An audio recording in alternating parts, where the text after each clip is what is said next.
Gente, bora lá. Eu vou chamar a sua atenção agora para essas imagens. Se liga aí que tem um telhado de uma casa e tem um homem. Ele está cercado pela polícia. Apesar de parecer se entregar, ele cai, ele despenca, os policiais atiram. Pou! Quem vai trazer os detalhes é ela, a rainha das tardes, Roberta Salgueiro. Roberta, dá para ver que ele caiu ali. Agora, depois... Ele era foragido da justiça, tá, Michel? Vou trazer mais detalhes agora aqui pra gente, tá? Ó, beijo, meu amigo, uma semana abençoada pra você, maravilhoso. E bora seguir, minha gente, aqui com o Fala Espírito Santo. Os policiais atiraram porque ele estaria armado, tá? Já a família, ó, ela nega essa versão. Não precisa tirar dessa, irmão! Desce, eu tô filmando! Um homem no telhado de uma casa com as mãos para o alto. Ele vai descer, não precisa tirar! Na rua, policiais militares com armas apontadas. Irmão, desce com a mão na cabeça, irmão! Perceba que o homem demonstra já ter se rendido. Um PM decide subir no muro para se aproximar. O rapaz cai no telhado da casa vizinha e tiros são disparados. Não precisa tirar! Ele já entregou! São pelo menos 3 disparos. Você tá tirando porque já entregou! Ele já entregou! Uma ação da Polícia Militar que ganhou repercussão e que tem gerado questionamentos por parte da família do rapaz. Quando os agentes desembarcaram aqui na rua, o rapaz, considerado procurado, decidiu fugir e começou a saltar de casa em casa até chegar naquela residência um pouco mais no alto dessa rua.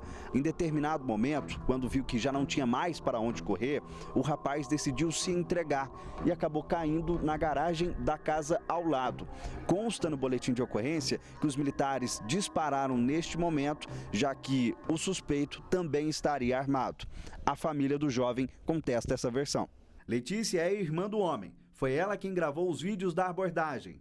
A mulher afirma que os agentes não apresentaram a suposta arma que teria sido apreendida. Eles estão alegando que pegou a arma, Vinícius, mas não pegaram a arma com ele. Porque depois que levou ele para o hospital, eles vieram aqui em casa, entraram no quarto onde ele estava ficando, onde ele tinha passado a noite aqui comigo. Reviraram procurando o revólver. Ele estava com o telefone dele na mão e ele levantou segurando. E a polícia gritou, atira que ele está armado. E uma arma para um telefone, eu acho que tem uma diferença, né? O rapaz de 19 anos era procurado por suposto envolvimento em um assalto. Depois de ser baleado, o jovem foi levado pelos próprios militares à unidade de pronto atendimento de Varginha. Consta no boletim de ocorrência que o disparo teria atingido o homem de raspão. Porém, segundo a família, a lesão foi mais grave. Mesmo se fosse de raspão, não tinha que ter atirado. Não precisa atirar! Ele já entregou! Você tá tirando porque já entregou!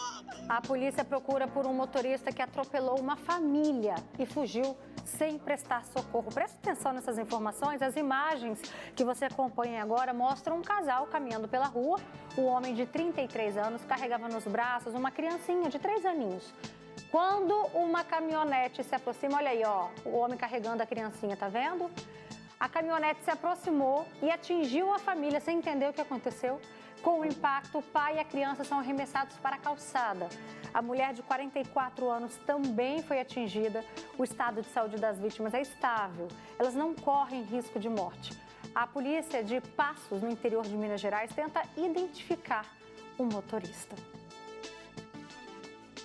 E olha, uma jovem de 16 anos foi morta pelo namorado. Depois do crime, o homem tentou roubar carros e uma moto para fugir, mas acabou contido e agredido por moradores da região. Adenilson é surpreendido enquanto lava o carro na porta de casa em Itapevi, na Grande São Paulo. O criminoso está armado com uma faca e quer o carro dele. Ele pediu fuga, pediu para mim que eu pudesse fugir com ele. Ele tá pedindo, eu quero que você me dê fuga, que me dê fuga. Eu falei, cara, calma. E aí, ele todo nervoso, tentando me furar. Adenilson chega a ser arrastado para dentro do carro, mas reage e consegue desarmar o agressor, que foge a pé logo em seguida. E aí eu dei 2 chutes na perna dele, no quadril dele. Ele desequilibrou, a faca caiu no chão. E aí ele correu, pegou o motoqueiro que estava vindo, mas nesse momento ele estava sem a faca. Poucos metros à frente, o criminoso rende um casal em uma moto. A mulher na garupa grita, enquanto o homem tenta se proteger. A moto cai no chão e o criminoso desiste de mais esse roubo. A movimentação estranha chamou a atenção dos moradores do bairro, que começaram a perseguir o homem. O que a vizinhança descobriu logo depois foi o motivo do desespero do criminoso de 24 anos. Ele tinha acabado de matar a companheira, uma adolescente de 16 anos. O feminicídio aconteceu na casa onde o casal morava. A residência fica perto de onde ele rendeu os moradores para encontrar uma maneira de fugir depois do crime. Só que ele não conseguiu ir muito longe. Ao ser alcançado pelos moradores, ele foi agredido. O SAMU foi chamado e o homem foi levado para um hospital em estado grave e está internado sob escolta policial. O casal morava junto há 2 meses. Ainda não se sabe o que causou o feminicídio. Eles brigou, né? Disse que ele estava alterado, bêbado, drogado. E aí foi onde chegou esse ponto, né? A casa onde o crime aconteceu passou por perícia. A defesa do suspeito e a família da adolescente morta não foram encontradas para comentar o caso. É muito triste, né, saber que uma mulher sofreu violência doméstica, né? É muito triste essa violência que está tendo no mundo, no Brasil, contra a mulher.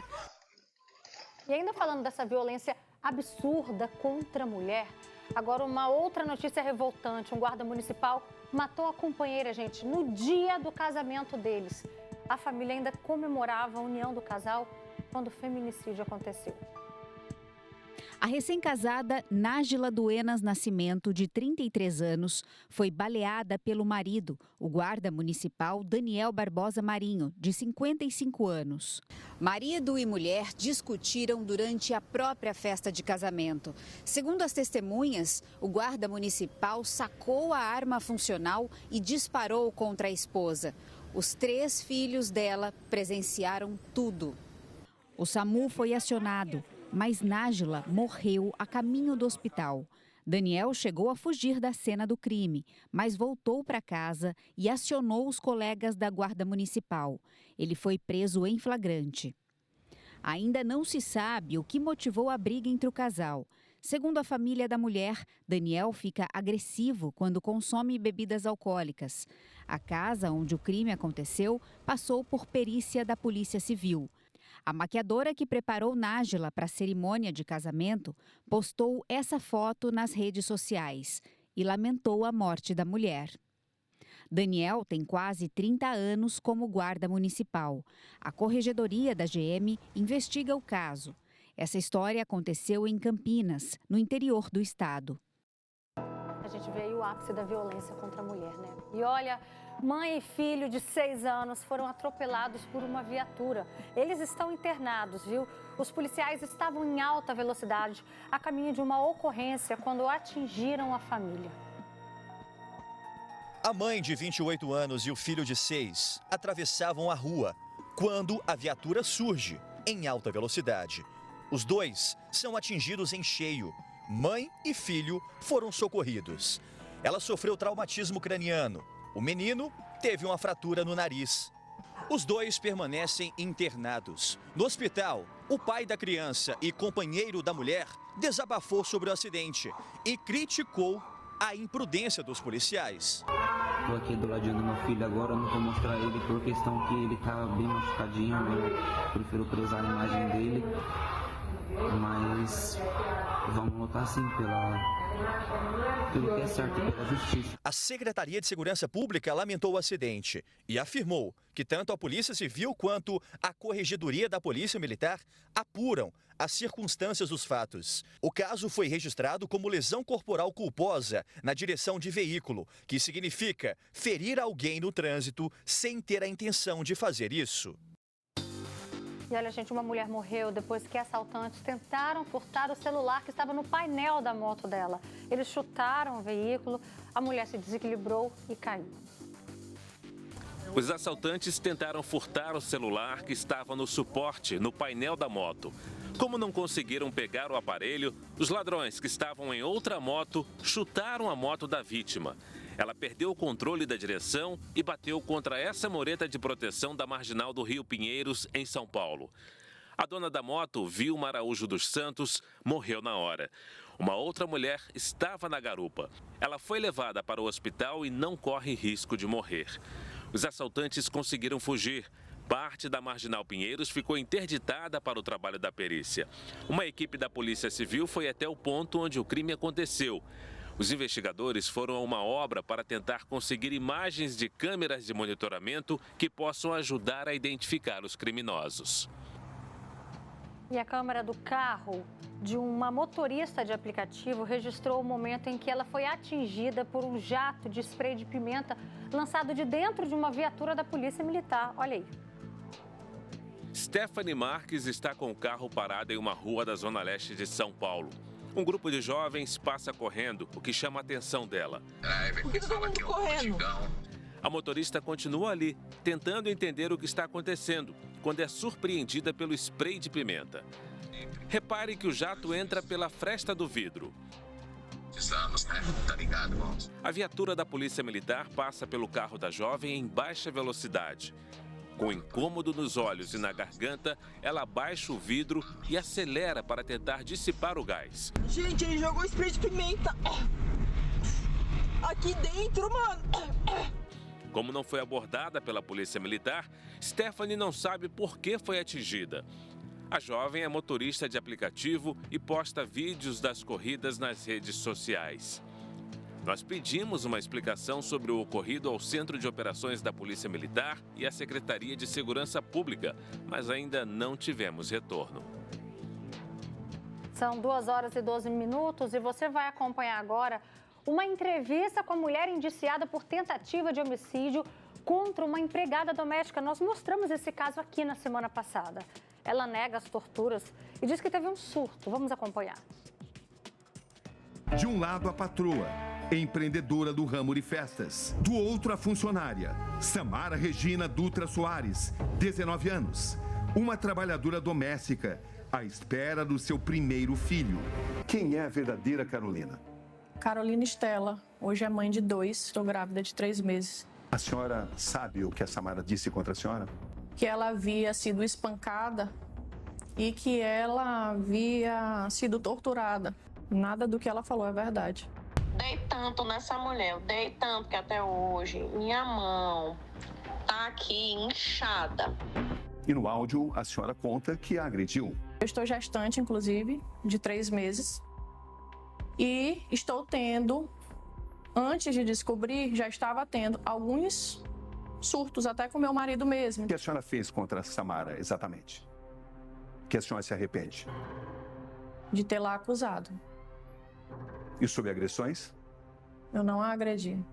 Capa e murro e pisava nos dedos e tudo que vocês imaginaram de doidice. Eu peguei e fui conduzida para o quartinho onde eu dormia, tirei todas as minhas coisas da bolsa, coloquei na cama e falei novamente que não estava comigo. Foi aí que o homem veio mais atrás e ele começou com as agressões. O policial militar que estava na casa de Carolina, além de preso, também foi afastado. Michael Bruno Lopes dos Santos foi também indiciado por tortura e tentativa de homicídio. O que de fato a senhora fez? Eu jamais tentaria contra a vida de alguém. Ainda mais por 2 pessoas, né? Porque ela também está grávida. Ficou um medo constante de sair de casa. Fica aquele medo de eu ficar olhando para o lado, para o outro, para ver se não tem ninguém. O medo de estar alguém me vigiando, me seguindo. Ela saiu de casa, não foi para ser torturada, ela saiu de casa para trabalhar, para arranjar um dinheiro complementar para o enxoval do filho que ela está esperando. A senhora deve um pedido de desculpas a Samara?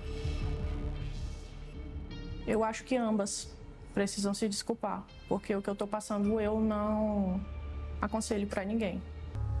Eu vou continuar lembrando, eu vou continuar sentindo. Então, mas eu espero que ela pague de verdade. E agora a gente muda de assunto, né? A gente mostrou a história da empresária Bianca Saliba, que morreu logo depois de realizar procedimentos estéticos.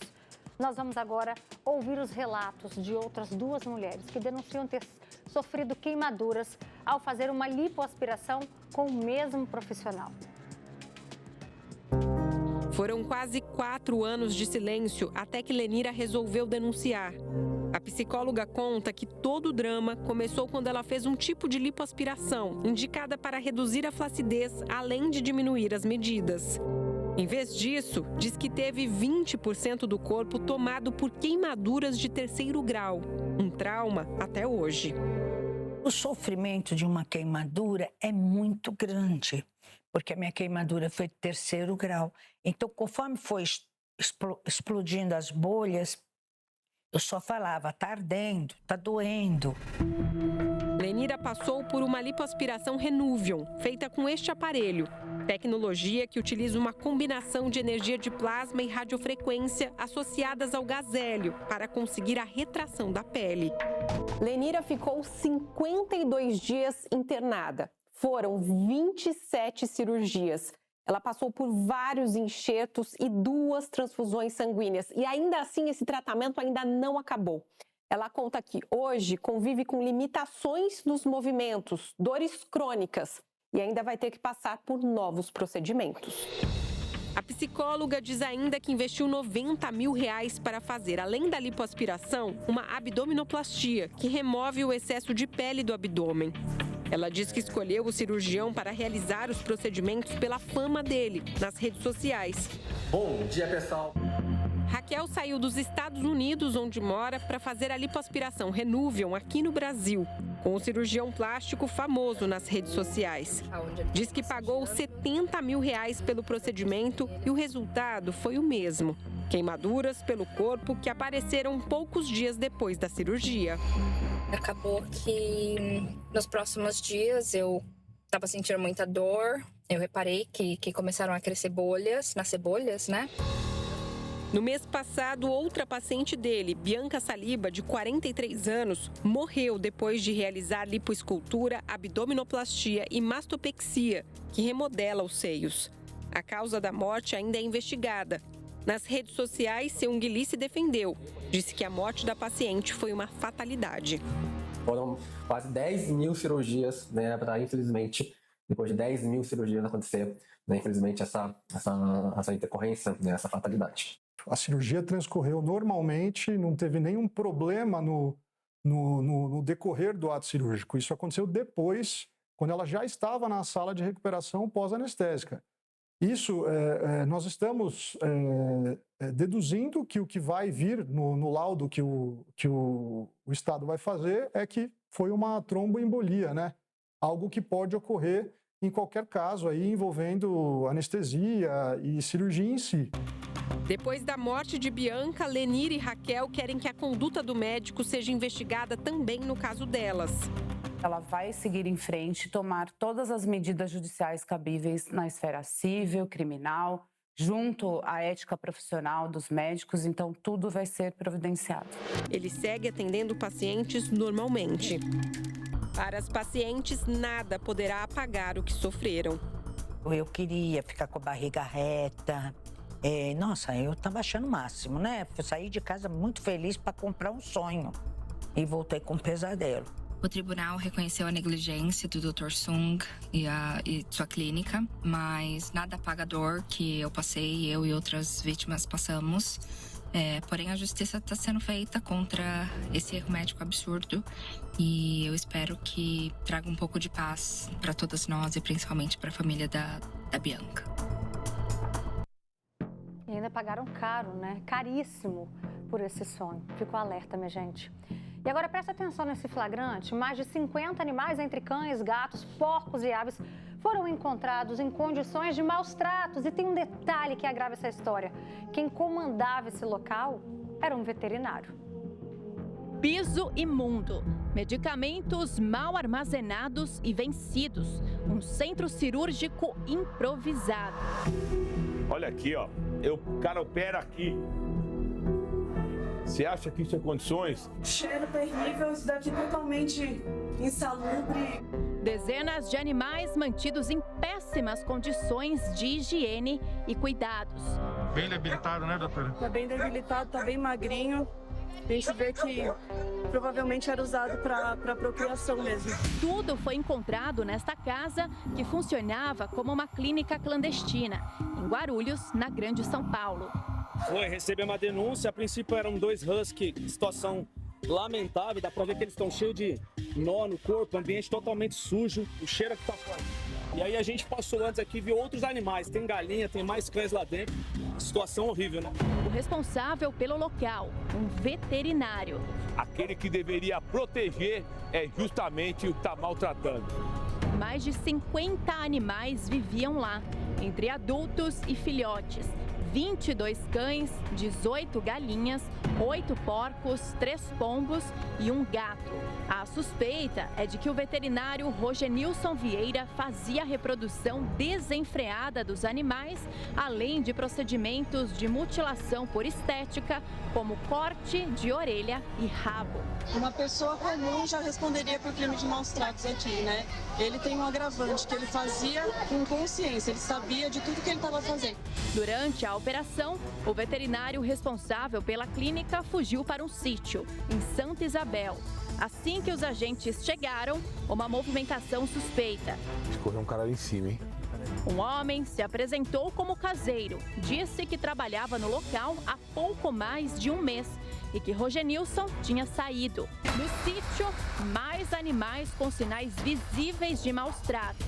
Um deles, este porco que parecia não se alimentar direito há muito tempo.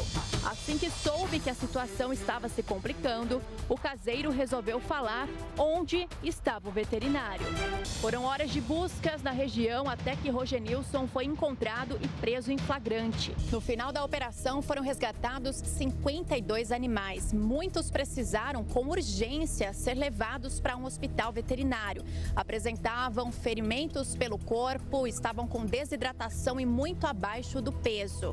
Alguns até com risco eminente de morte. Os outros foram encaminhados para ONGs de proteção, para que possam receber os devidos cuidados e recuperar a saúde.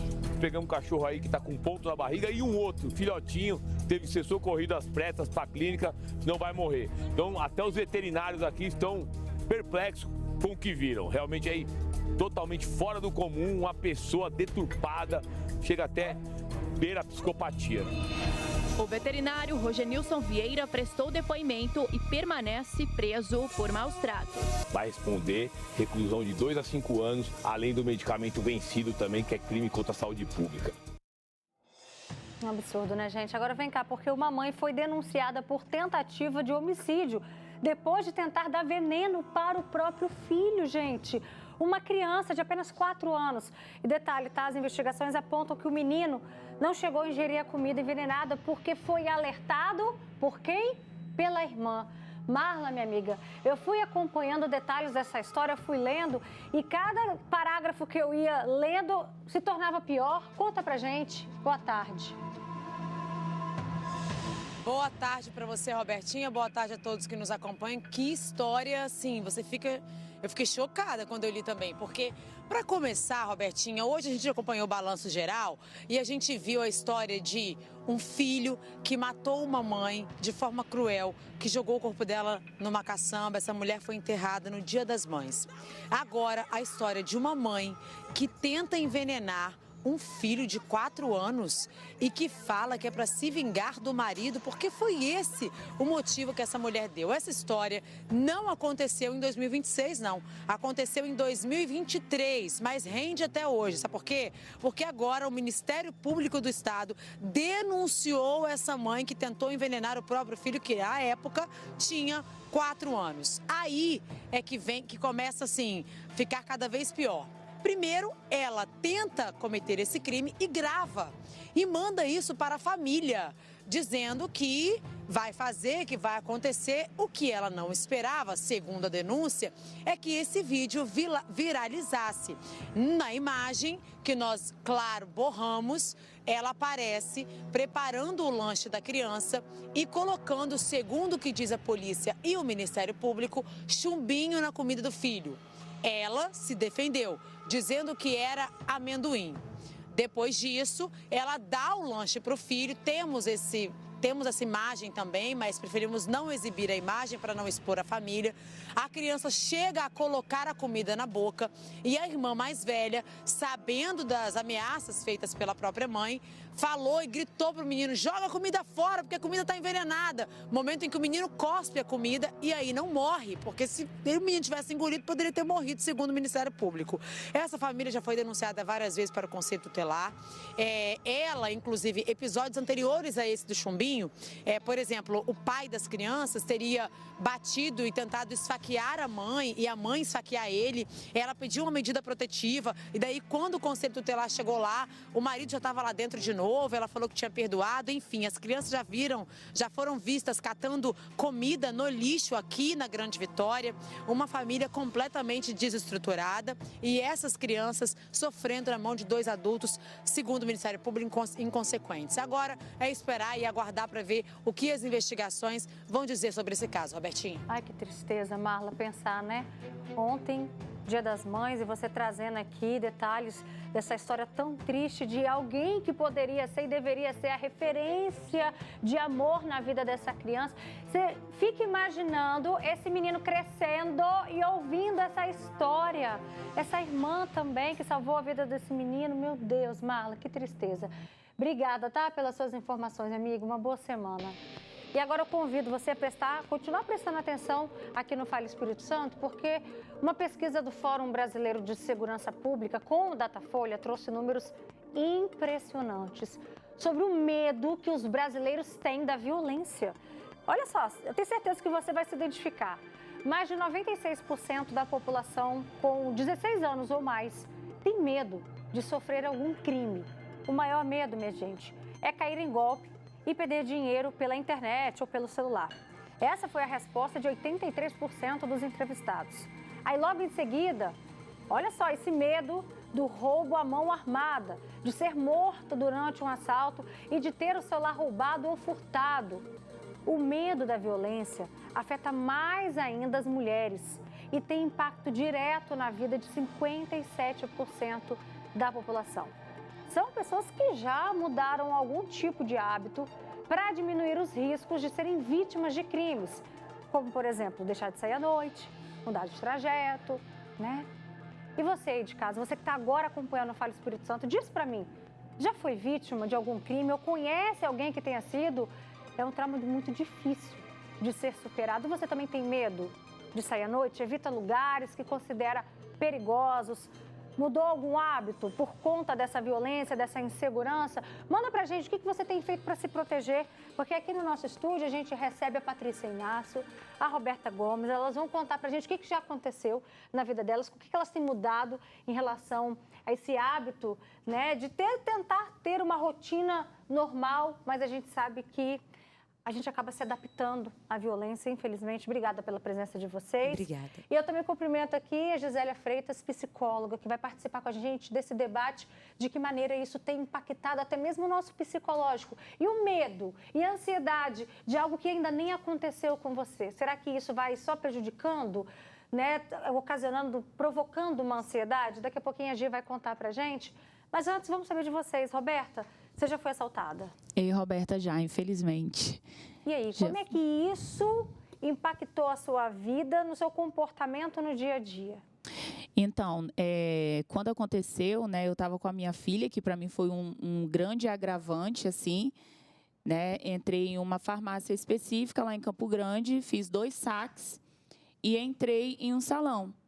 Tinha um horário marcado, entrei no salão e quando eu virei para fechar a porta, ele já veio, ele já tinha me percebido lá na farmácia, acredito que ele veio me seguindo, porque eu coloquei o valor na bolsa da minha filha e ele já entrou pedindo a bolsa da minha filha, né? Ele entrou com um jornal assim, simulando que estava armado, depois a gente percebeu que ele não estava.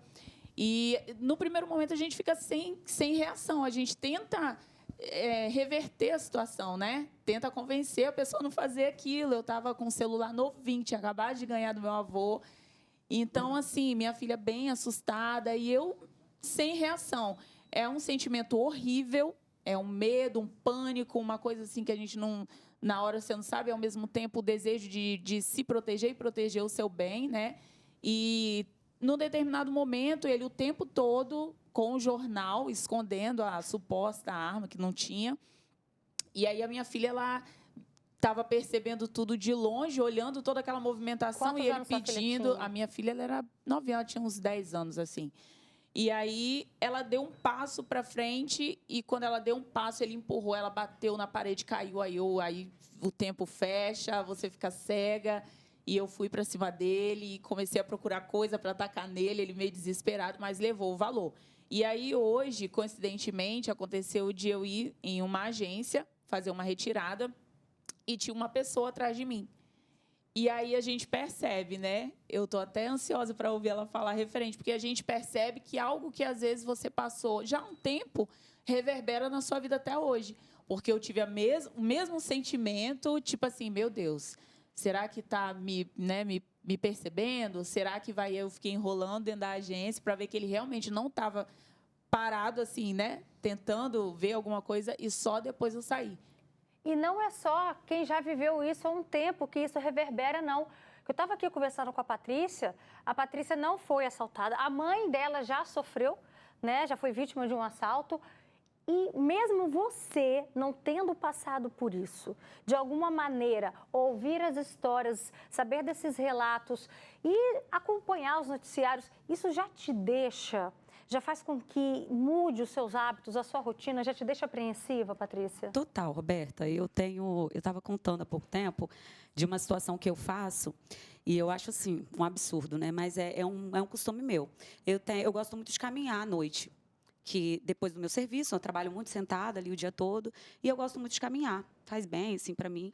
E aí eu comecei a ficar com medo, né, de caminhar, porque o horário que eu estava indo estava muito vazio, né, tinha mais homens caminhando, menos mulheres, e eu comecei a ficar com medo, muito medo. E aí, o meu maior medo era de ser assaltada, de ser abordada, não ouvir, porque eu sempre estou de fone, e aí eu ter uma reação como se fosse uma reação ao assalto e acabar acontecendo pior. Esse sempre é o meu medo quando eu vou caminhar. Então, assim, eu coloco a música bem baixinha, para se caso acontecer de eu ser abordada num assalto, eu ouvir o que está acontecendo. E Olha aí, por só conta como que é. desse medo, você permaneceu caminhando no mesmo horário? Como é que... Eu não vou, né, tão tarde, após as 8 horas, jamais. E até mesmo no horário que eu vou para a academia, que é o horário de almoço, eu tiro assim joia, né, cordão, se estiver chamando muita atenção. Ou quando eu vou caminhar, eu vou com uma roupa mais discreta, uma roupa mais sem muita cor. Então, assim, muda total a vida da gente, né? Gisélia, o Brasil é o país mais ansioso do mundo. E aí, diante desses dados, dessa pesquisa, de que maneira isso pode impactar ainda mais na nossa sensação de segurança, na nossa ansiedade, na nossa saúde mental? Nossa, tanta coisa. Realmente você começou bem, né? Falando que o Brasil ele está em número 1, segundo a Organização Mundial de Saúde, transtornos de ansiedade, perde apenas para o Canadá quando fala das Américas, né?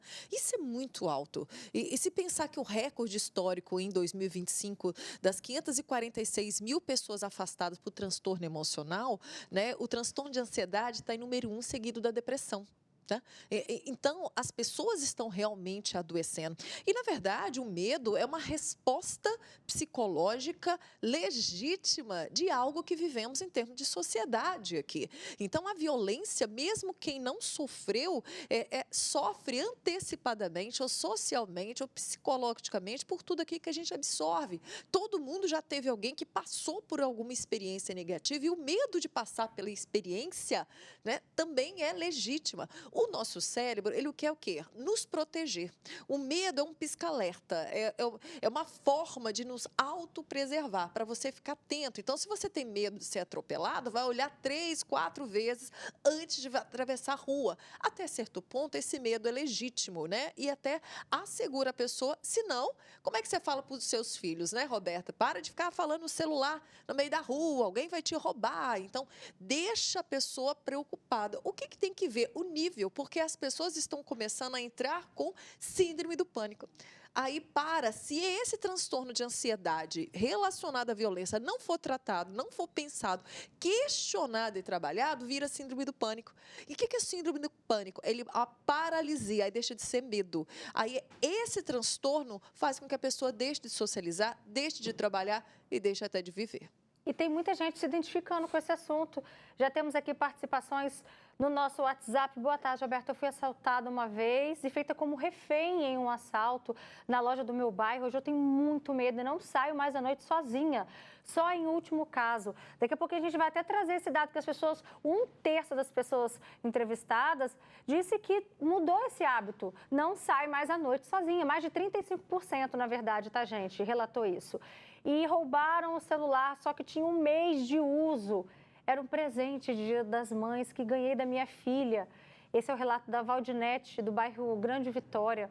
Outro comentário que chegou aqui da Patrícia, de Vila Velha. Ela diz, eu nunca fui assaltada, graças a Deus, mas a violência está altíssima. Na realidade, temos que sair, que viver. Não tem como evitar sempre. Eu oro todos os dias ao sair de casa, evito certas situações. Daqui a pouquinho, então, vou até trazer esse ponto aqui para a Gisélia Freitas, né? Como que ao mesmo tempo a gente consegue sair, viver, igual a Patrícia disse, e ter esse cuidado? Como que a gente encontra esse ponto de equilíbrio? Porque tem gente que está evitando mesmo, tá? Outro relato aqui que vem de Guarapari, que fala, devido à grande quantidade de população de rua, nem saio mais na orla à noite, nem mesmo no centro, pois sabemos que também a gente acaba tendo mau elemento infiltrado, fora que a população também anda com a faca, enfim, é assunto também para a saúde pública, né? Outro relato, eu fui roubado uma vez e de lá para cá eu ando sempre vigilante, atento a qualquer atitude suspeita. É o comentário do Edris Cerqueiras, que participa também com a gente. Boa tarde, eu fui assaltada 12 vezes. 12 vezes. Eu tenho trauma de qualquer pessoa que veja atrás de mim. E pela internet a gente vai conversar agora com o especialista em segurança pública, Dr. Rusley Medeiros. Obrigada pela sua presença, Rusley, da sua participação com a gente sobre esse assunto. O que a gente percebe, Rusley, até deixei anotado aqui, 96,2% dos entrevistados afirmam ter medo de ao menos, né, uma situação de violência. E o que a gente percebe no comportamento das pessoas é que nós, de certa forma, estamos normalizando esse tipo de violência, né? Você, como doutor, especialista nesse assunto, né, qual que é a sua orientação para a gente? Boa tarde, Roberto. Boa tarde a todos que nos acompanham aqui no Fala Espírito Santo. Um tema muito importante. Nós já, inclusive, aqui no Fala Espírito Santo, repercutimos, né, de que a segurança pública era um dos tópicos, é o tópico mais importante aqui na sociedade brasileira. E quando nós falamos de violência, nós temos que entender que existe um fenômeno, Roberta, que nós chamamos de normose dentro da ciência. O que seria essa normose? É justamente isso que você disse. É quando essa parcela da população já entende e já atribui a ela mesmo este conceito de viver na insegurança. Então, eu já vivo, eu já sei dessa situação ruim e acabo convivendo com isso, nem inclusive pensando em alternativas. O primeiro passo para nós pensarmos a segurança pública e reduzirmos esse aspecto é, de fato, trazermos uma maior sensação de segurança para a população.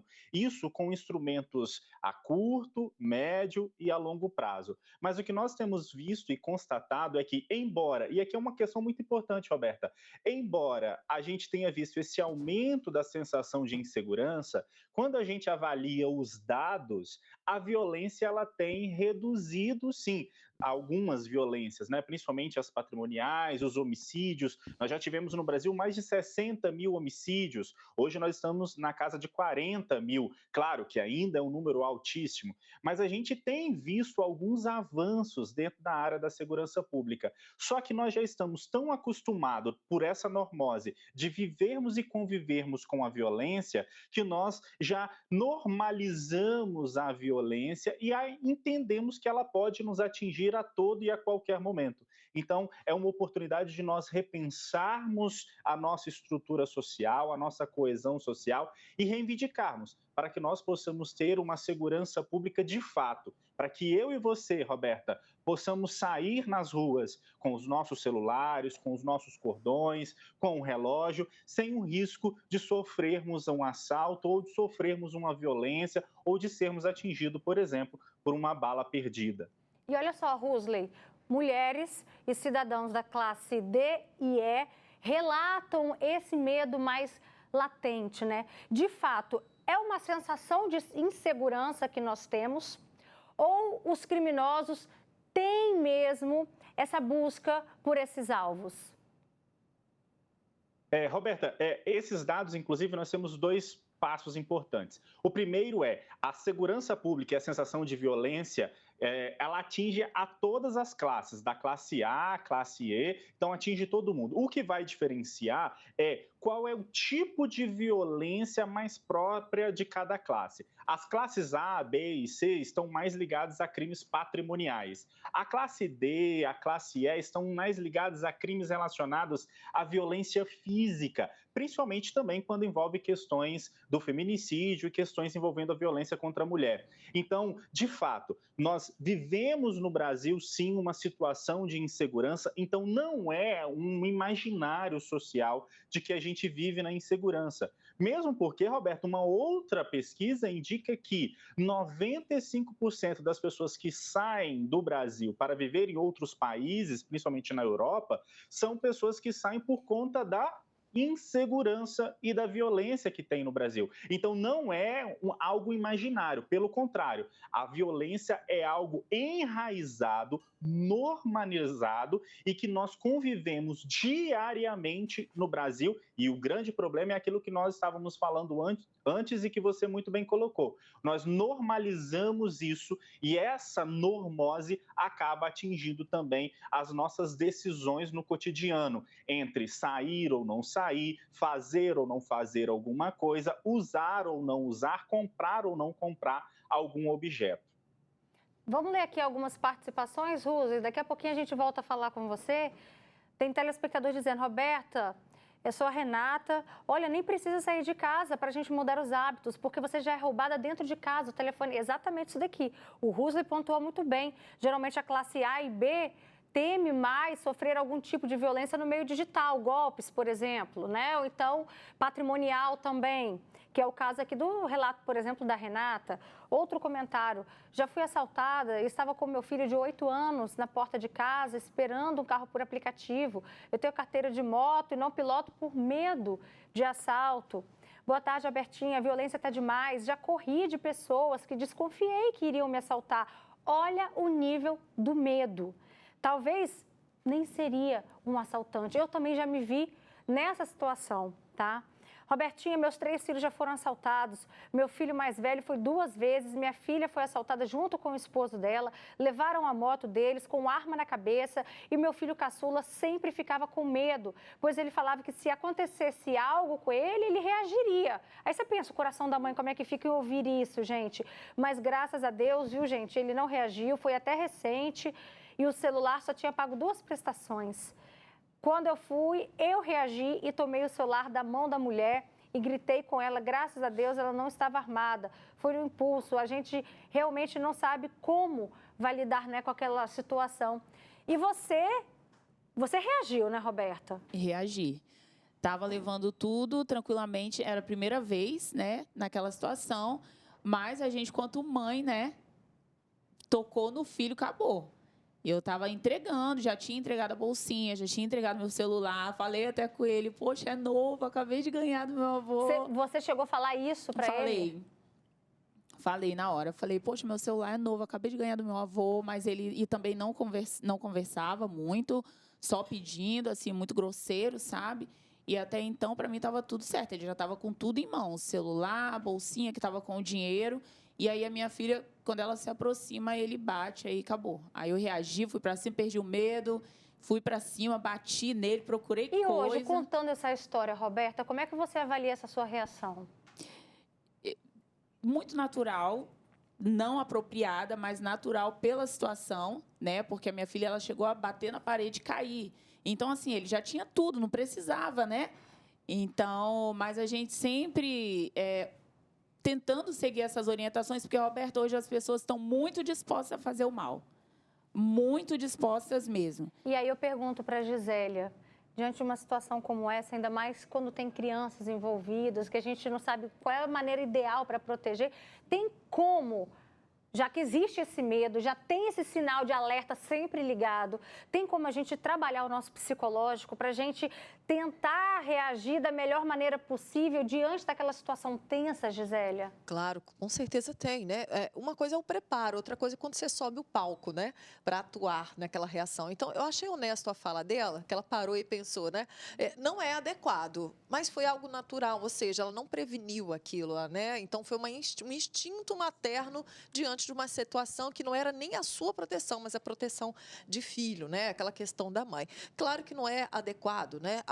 Como vocês falaram, a violência está aí, eles estão cada vez mais agressivos, eles não têm nada para perder, nós temos muita coisa para perder. O equilíbrio emocional é fundamental. Ter a consciência de que o medo é um estado coletivo do nosso cérebro de proteção, a gente tem que pensar duas coisas. O cérebro não sabe aquilo que é imaginário, aquilo que é um medo não situacional ou aquilo que você realmente viveu. Então, ele fica em alerta o tempo todo e isso adoece. Causa problema de sono, causa estresse, causa transtorno de ansiedade, causa problema na pele, causa tantas doenças psicossomáticas que não é nem pelo caso de preparar para uma reação, é quanto isso adoece mesmo. A gente deixa de viver e começa a ficar só em alerta, em proteção. A gente não vive, a gente se protege. Então, respondendo o que a Roberta colocou, o que é o ideal? Primeiro é ter essa consciência, esse papo é importante. Estamos num mundo que é perigoso? Sim.